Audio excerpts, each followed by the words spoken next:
दूसरा, पित्त का हिस्सा बहुत क्लियर है, एकदम स्ट्रेट फॉरवर्ड है कि घी ज्यादा खाएंगे पित्त आपका हमेशा सम रहेगा। और ज्यादा घी खाने का जो समय है वो बारिश के दिनों में और ये जो गर्मी के दिन होते हैं ना, उस समय घी ज्यादा खाइए ताकि पित्त को कंट्रोल करके रखे। और वात के लिए मैं पहले ही बता चुका हूं, शुद्ध पित्त। अभी ये जितनी बात है आप सोचो कितनी सरल है, बस हमें अपनी जीवन शैली में थोड़ा बदलाव करना है। जीवन शैली में बदलाव से पहले मन में संकल्प लेना है कि जी हम तो ऐसे ही चलेंगे, दुनिया जिधर जाए जाए हमें उससे मतलब नहीं, हम तो ऐसे चलेंगे। तो ये 3 चीजें अगर आपने देख ली तो बहुत अच्छा है। अब थोड़ा आगे चलें, अब और दूसरी चीजों पे मैं चलता हूं कि और कौन कौन सी चीजें हैं जो आपके आसपास हैं और आपके वात पित्त कफ तीनों को सम पे लाने में मदद कर सकती है। ये तीनों समभाग में रहें तो अच्छा होता है। और कौन कौन सी चीजें हैं? तो भागवती जी कहते हैं रसोई के बाहर जाने की जरूरत ही नहीं, सब वहीं है। भागवती जी ने एक सूत्र लिखा है, दुनिया का सबसे बड़ा औषधि केंद्र हमारा रसोई घर है। सबसे बड़ा औषधि केंद्र रसोई घर है। अब दुर्भाग्य से हम रसोई में जिनको मसाला कहते हैं ना, मसाला, वहां मसाला कुछ नहीं है, सब औषधि है। मसाले का और औषधि का अंतर मालूम है? ये मसाला तो शब्द ही भारत का नहीं है, पहले तो ये बता दूंगा। ये अरबिक शब्द है, फारसी से अरबी में आया, अरबी से हमारे घुस गया, हिंदी में और जगह जगह घुस गया। ये विदेशी आए तो ये शब्द भी आया। हिंदुस्तान में 17वीं 18वीं शताब्दी का साहित्य जब मैं पढ़ता हूं तो जब तक मुगलों का राज्य रहा तब तक मसाले शब्द का बहुत उपयोग है। मुगलों के राज्य के पहले एक भी जगह किसी भी शास्त्र में मसाला नहीं है।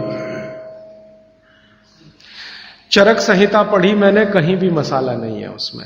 सुश्रुत में कहीं मसाला नहीं है, बागवट की कहीं मसाला नहीं है। पुराने जितने लेखक हुए हैं ना 10वीं शताब्दी के पहले के, कहीं भी किसी ने मसाले शब्द का इस्तेमाल ही नहीं किया। हर जगह है तो औषधि है, औषधि औषधि, जीरा औषधि, धनिया औषधि, ये औषधि के रूप में है। तो इनकी जो प्रॉपर्टीज हैं रसोई घर की औषधियों की, ये सब आपके चिकित्सा के लिए है। अब मुझे समझ में आता है कि हमारे पुराने जमाने की माताएं बहनें, जो हमारी दादी हैं, नानी हैं, उन्होंने अपनी अपनी बेटियों को जो कुछ सिखाया, सब्जी बनाना तो क्या क्या डालना, जीरा चाहिए, धनिया चाहिए, हींग चाहिए, मात्रा कितनी कितनी चाहिए, वो सब बड़े वैज्ञानिक और चिकित्सक लोग रहे होंगे। क्योंकि रोज हमारे शरीर में वात पित्त कफ की स्थिति सम और असम होती रहती है। आप जानते हैं सुबह जो है ना वात ज्यादा होता है शरीर में, सुबह सुबह, दोपहर को पित्त ज्यादा होता है, शाम को कफ ज्यादा होता है। तो ये पूरे 24 घंटे में ऊपर नीचे होता रहता है। तो 24 घंटे में जो वात पित्त कफ ऊपर नीचे होता रहता है, तो सब्जियों में उसी के हिसाब से औषधियां डाली जाती है। जैसे दोपहर की सब्जी बने, दोपहर की, तो मेरी दादी को मैंने देखा था कि दोपहर की सब्जी बनाएगी तो अजवाइन जरूर डालेगी उसमें, और वही सब्जी रात को बनाती थी तो अजवाइन नहीं डालती थी। तो एक दिन मैंने दादी से पूछा कि यही सब्जी दोपहर को मैंने खाई तो इसमें अजवाइन थी, शाम को खाई तो नहीं, क्यों? तो उसने उत्तर तो नहीं दिया। तो उसने कहा मेरी मां ने ऐसा सिखाया। बस बात खत्म हो गई। अब उस समय मैं भी मान लिया कि ठीक है, उसकी मां ने सिखाया। अब जब मैंने काम शुरू किया ये चिकित्सा पर, तब मेरे समझ में आया कि अजवाइन जो है पित्तनाशक है। घी के बाद, देशी गाय के घी के बाद जो सबसे ज्यादा पित्तनाशक दूसरी कोई चीज है तो वो अजवाइन है। और दोपहर को पित्त भड़कता है, आप जानते हैं, और वो स्वाभाविक है क्योंकि खाना खाने के लिए पित्त भड़कना ही चाहिए। तो उस समय अजवाइन डाली जाती है सब्जी में, क्योंकि दोपहर को ही शरीर को अजवाइन की जरूरत होती है पित्त को सम पे लाने के लिए। तो भारत में ज्यादातर माताएं बहनें ये बात जानती हैं कि दोपहर की सब्जी में अजवाइन चाहिए। दोपहर का दही है ना, दही का मट्ठा, उसमें भी अजवाइन का बघार लगता है। दोपहर की जितनी भी चीजें हैं ज्यादातर अजवाइन ग्रस्त होती हैं या अजवाइन से बनती हैं, क्योंकि पित्त को सम पे रखना है। तो आप सोचो जो लोग ये कर रहे हैं वो बिना कहे कितना बड़ा काम कर रहे हैं। हमने उसका वैल्यूएशन नहीं किया, ये हमारी मूर्खता। हमारे यहां तो एक बहुत बड़ा दुष्कर्म इस देश में हुआ है। अंग्रेजों के हम गुलाम हो गए तो सब कुछ हम भूल गए, अपनी चीजें। अंग्रेजों ने जो सिखाया वही हमें याद है। तो हम जीडीपी का कैलकुलेशन करते हैं अंग्रेजों के फॉर्मूले से। जीडीपी निकलता है इस देश का, ग्रॉस डोमेस्टिक प्रोडक्ट। तो मैंने बहुत बार इस देश के अर्थशास्त्रियों से पूछा कि जीडीपी में आप विचित्र विचित्र कैलकुलेशन करते हैं। जैसे भारत की पुलिस है, उस पर जो खर्चा हो रहा है वो जीडीपी का हिस्सा है। अगर चोरियां बढ़ी, डकैतियां बढ़ी तो पुलिस का खर्च बढ़ेगा तो जीडीपी बढ़ेगा। और प्रधानमंत्री छाती ठोक के कहेगा मेरे जमाने में जीडीपी 10% से ऊपर बढ़ गया। सो व्हाट, पुलिस का खर्च बढ़ गया, माने चोरियां बढ़ गई, डकैतियां बढ़ गई, अत्याचार बढ़ गए, अनाचार बढ़ गए तो जीडीपी बढ़ गया, तो क्या बड़ी बात है। तो हमारे जो जीडीपी के कैलकुलेशन है बड़े विचित्र हैं। इसमें चोरी हो, डकैती हो, लूट मारी हो तो जीडीपी बढ़ेगा, लेकिन माताएं बहनें घर में जो करती रहती हैं वो जीडीपी में है ही नहीं, कैलकुलेशन ही नहीं है उसका। भारत सरकार कोई कैलकुलेशन नहीं करती कि किसी माँ ने 1 किलो पापड़ बना दिए तो जीडीपी बढ़ा कि नहीं, तो कहते हैं जी मालूम नहीं बढ़ा कि नहीं बढ़ा, क्योंकि कैलकुलेशन नहीं है। किसी माँ ने दाल की बड़ी बना दी 5 किलो दाल की, तो जीडीपी बढ़ा कि नहीं बढ़ा। आपका मन क्या कहता है, बुद्धि क्या कहती है, बढ़ा कि नहीं बढ़ा।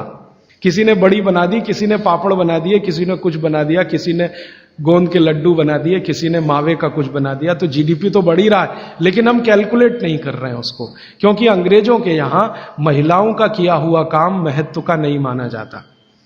अंग्रेजों के यहां ये जो अंग्रेज जात है ना दुनिया में, ये महिलाओं के किए हुए काम को काम ही नहीं मानती। आपको मालूम है 2000 साल यूरोप में महिलाओं को पुरुषों से हमेशा कम वेतन मिलता रहा, और आज भी है ये कई देशों में। वो मानते ही नहीं कि इनका कोई काम है। क्यों? वो महिलाओं में आत्मा नहीं मानते। हां, यूरोप का सबसे बड़ा दार्शनिक है प्लेटो, वो कहता है कि स्त्रियों में आत्मा ही नहीं होती,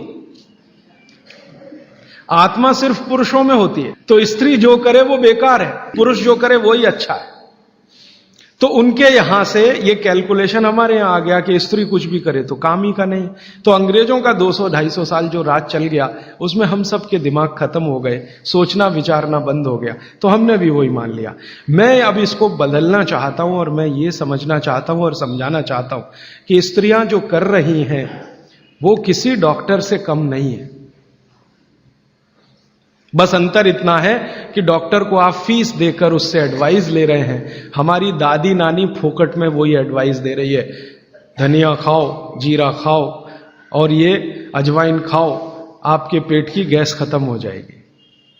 और ये 3500 साल से वैसे का वैसा ही है, अजवाइन खाओ तो गैस खत्म होती ही है। कभी भी आप करके देख लो। आप में से किसी को भी बहुत गैस बनती हो, पेट में एसिडिटी की तकलीफ हो, आज से शुरू कर दो। आप खाना खाया तो उसमें ध्यान रखो अजवाइन ज्यादा रहे, दाल में, सब्जी में, वगैरह वगैरह। और अगर नहीं कर पा रहे हैं तो खाना खत्म करते ही थोड़ी अजवाइन खा लो।